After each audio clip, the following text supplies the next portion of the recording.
सुबह उठते साथ जूही सबके लिए चाय और नाश्ता बना देती, पर उसकी सास कुसुम जी अब तक रसोई में नहीं आई, जिसे देख जूही को अपनी सास की चिंता होती और वह अपनी सास को देखने के लिए उनके कमरे में जाती और पूछती, माँ जी आप ठीक तो हैं? जिस पर कुसुम जी चिढ़ते हुए कहती, हाँ ठीक हूँ मैं भरा, मुझे क्या हुआ? नहीं माँ जी, वो आप सुबह से दिखी नहीं तो आपकी चिंता हो रही थी।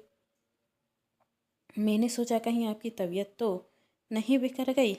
भला मेरी तबीयत को क्या हो गया? मैं बिल्कुल भली चंगी हूँ। और सच क्यों नहीं बोलती?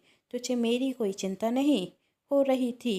तुझे तो चिंता इस बात की थी कि तेरी सास अभी तक रसोई में नहीं आई, तो तुझे ही घर का सारा काम करना होगा। नहीं माँ जी, आप गलत समझ रही हैं।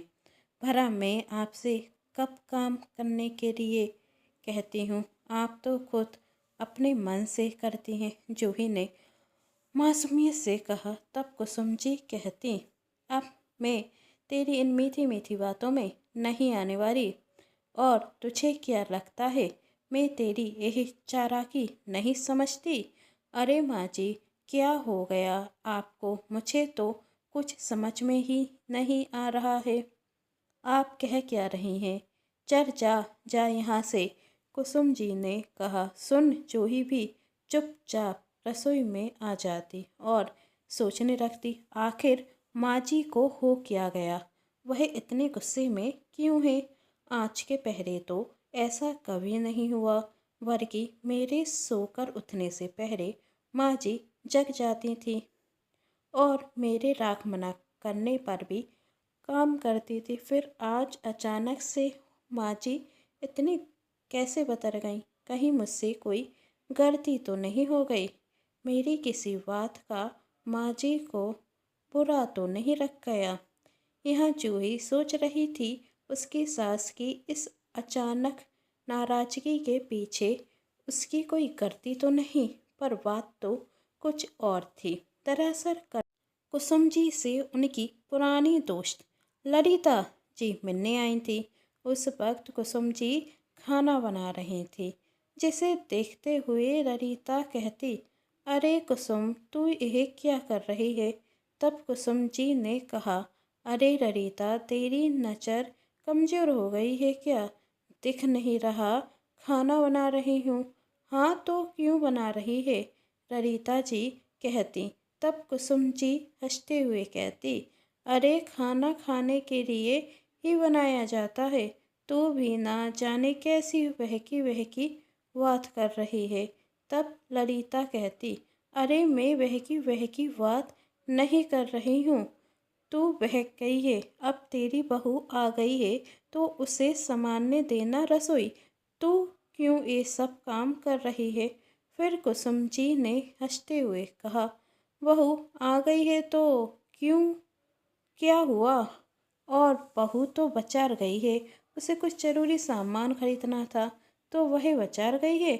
मैं अकेले बैठे बैठे बोर हो रही थी तो मैंने सोचा खाना बना देती हूँ, और फिर सबका खाने का वक्त भी तो हो रहा है। चल मेरी छोर अपनी सुना, तू तो बहुत दिनों बाद आई, कहाँ गई थी? अरे कहीं नहीं गई थी, वो तो मौसम बदलने के कारण सर्दी जुकाम हो गया था। पर मेरी बहू ने मेरी इतनी सेवा की, मैं ठीक हो गई। पर तू मुझे ठीक नहीं रख रही। देख तो कितनी कमज़ोर कमज़ोर सी रख रही है, और ऊपर से दुबली भी हो गई है। हाँ अब कमजोरी तो आएगी जब इस बुढ़ापे में घर का सारा काम करेगी। एक मेरी बहू जो दिन भर माजी माजी कर मेरे आगे पीछे घूमती रहती है, और एक तेरी बहू जो खुद तो बाहर मस्ती मार रही है और घर का सारा काम तुझसे करा रही है। खैर मुझे क्या करना है किसी के घर के मामले में बोलकर? वो तो बस मेरी सच कहने की आदत है तो कह दिया। तब कुसुम जी कुछ सोचते हुए कहते, नहीं मेरी बहू ऐसी नहीं है, बल्कि मेरी बहू तो मेरी बेटी जैसी है। तब ललिता जी हंसते हुए कहती, आजकल यह अच्छा क्रेज चढ़ गया है बहू को बेटी बनाने का। बहुत देखा है मैंने तुम जैसी सासों को, जो बहू को बेटी बनाती हैं फिरती हैं। बहू तो बेटी बन महारानी बन ससुराल में ऐश करती है और सास को नौकरानी बना देती है। अब बहू भी तो सास को माँ समझे तभी तो कोई फर्क पड़ेगा। नहीं नहीं, मेरी बहू ऐसी नहीं है। कुसुम जी ने बहुत विश्वास के साथ कहा।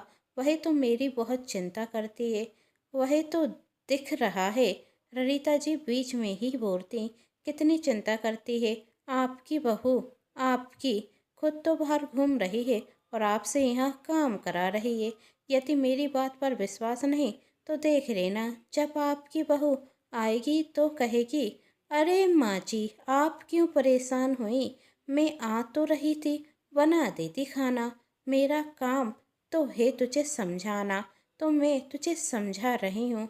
तो मेरी पुरानी दोस्त है, इसलिए तुझसे कह रही हूँ, जरा अपनी बहू को अपनी कंट्रोल में रख, वरना करके दिन सुबह से शाम तू ही काम करती रह जाएगी। अब जरा मुझे ही देख रहे, मेरे आगे मेरी बहू की बोलती नहीं खुरती।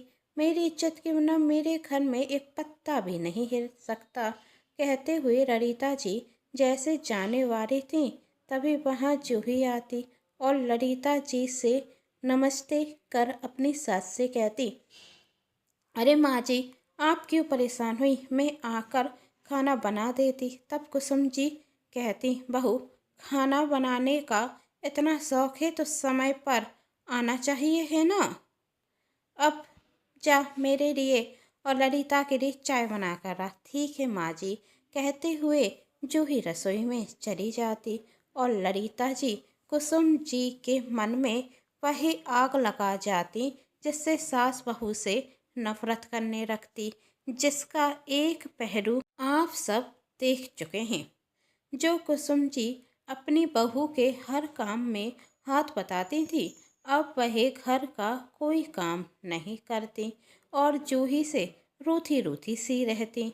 जब आज शाम जूही अपनी सास के कमरे में जाकर उनसे सब्जी के लिए पीस करने को कहती, तो कुसुम जी कहती, बहू तुमसे एक काम भी नहीं होता, शर्म नहीं आती तुम्हें अपनी सास से काम कराते हुए। अब जाओ यहाँ से और मेरी बात कान खोल कर सुन लो, आज के बाद मैं घर का कोई काम नहीं करूँगी। जूही दुखी होकर चली जाती और वह दिन याद करने लगती जब सास बहू मिलकर काम करते थे, हंसते थे और कुसुम जी अपनी सहेली ललिता से मिलने उनके घर जाती तो घर के बाहर उनकी बहू और ललिता जी की आवाज़ आ रही थी। ललिता जी कह रही थी, बहू तुझे तो पता है डॉक्टर ने मुझे कम चीनी की चाय पीने को कहा है, तो तूने चाय में इतनी चीनी क्यों डाली। तब ललिता जी की बहू छवि कहती, माँ जी मैं आपकी नौकरानी नहीं हूँ जो आपके लिए अलग से चाय बनाऊँ। इतना शौक है कम चीनी की चाय पीने का तो अपने लिए खुद बना लीजिए। और हाँ, मैं किसी ज़रूरी काम से मार्केट जा रही हूँ, तो जब तक मैं आऊँ आप खाना बनाकर तैयार रखना। कहते हुए छवि अपना पर्स लेती और वहाँ से चली जाती। यही सब देख कुसुम जी को अपनी गलती का एहसास होता और वह वहाँ से घर चली जाती, जहाँ जूही कुसुम जी से कहती, यदि माँ जी मुझसे कोई गलती हो गई हो तो मुझे माफ़ कर दीजिए, मुझे तो मेरी पहले वाली सास चाहिए। यह सब सुन कुसुम जी कहती, बहू अब सब कुछ ठीक हो गया है, मुझे कुछ गलत फहमी हो गई थी जो दूर हो गई है। अब हम सास बहू मिलजुल कर रहेंगे। दोस्तों, जिनके घर में आग पहले से रखी होती है वह दूसरों के घर में आग लगाना चाहते हैं, तो ऐसी पड़ोसनों ऐसे लोगों से बचकर रहिए और अपने सास बहू के रिश्ते बिगाड़िएगा मत। बहू को सास को समझना चाहिए और सास बहू को समझे। यदि आप सभी मेरी बात से राजी हैं तो नीचे कमेंट बॉक्स में बताइएगा। कहानी पसंद आने पर चैनल को सब्सक्राइब, वीडियो को लाइक एंड शेयर जरूर कीजिएगा। Thanks for watching.